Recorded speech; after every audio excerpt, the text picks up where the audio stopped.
Hey guys, what's up? This is Jayzan. This is What's Inescapable.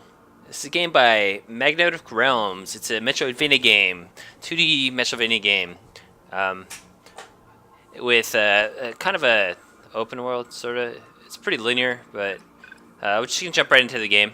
Options menu doesn't have much to say. Doesn't really matter to me. All right, we're gonna just do a new game. I'll skip the plot so I don't spoil anything. Skipping.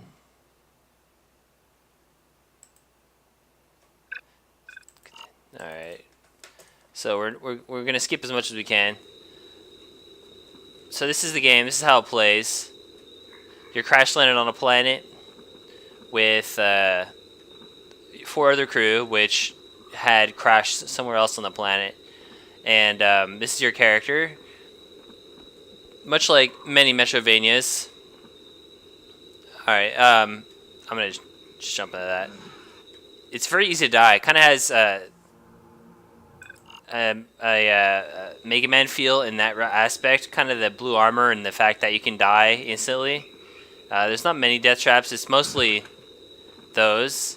There's also falling damage until you find the upgrades that reduce falling damage, and then there's upgrades that give you new weapons and new weapon types and more shields and more jumping ability and all that sort of noise.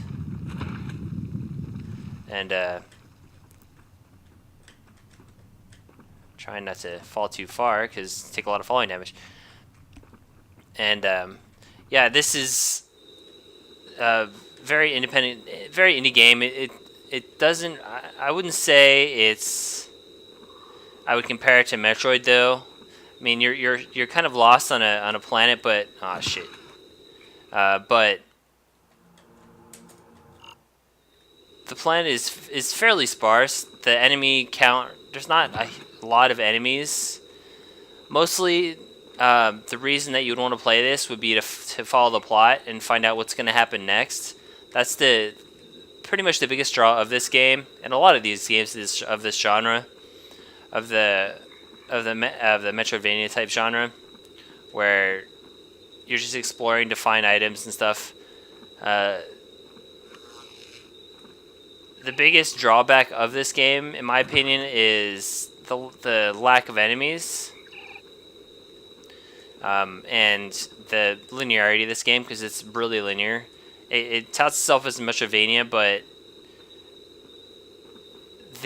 for instance, you saw that rubbled in cave back there.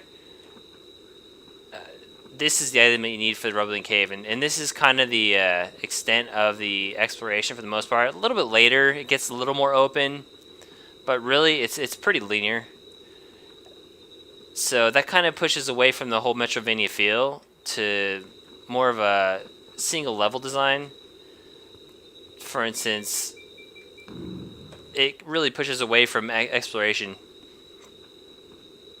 that you'd expect in a Metroidvania. So basically, the strengths of this game are that it's got a kind of a nice little art style. The sounds are decent. The enemy design is alright. The AI is almost non-existent, to be honest. A lot of the enemies just kind of walk back and forth and just shoot straight. Some of them chase you, but for the most part, they're all incredibly easily avoidable. Oops.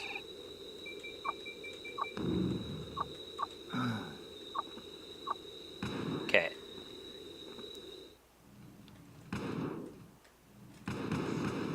And they're all very easy to kill. The enemies are no challenge at all.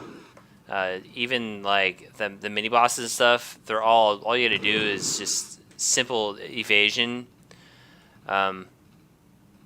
Yeah, so really what you're getting with this game is an exploration game with combat focus, not a combat focus, but a very minor combat aspect to it. If you want a game that has kind of an interesting crash on a planet, why am I crashed on this planet plot, this game kind of has it for you. But if you're looking for a Metroidvania game that's like Metroid, where you're actually going around killing interesting enemies and kind of finding out what's going on with the world and all that sort of jazz. This isn't it. This feels very indie in regards to the overall quality, and it is an indie game. But yeah, I mean, this is kind of the extent of the game. You're walking around. There's very limited enemies to kill. The art style is okay. The game itself is just, it's kind of average and all. Would I purchase it personally? I probably would be unhappy with my purchase if I bought this game, just because I expect a different type of game when I am expecting a Metroidvania. But this could totally be up other people's alley in regards to exploration. But I say it's a decent first try. But I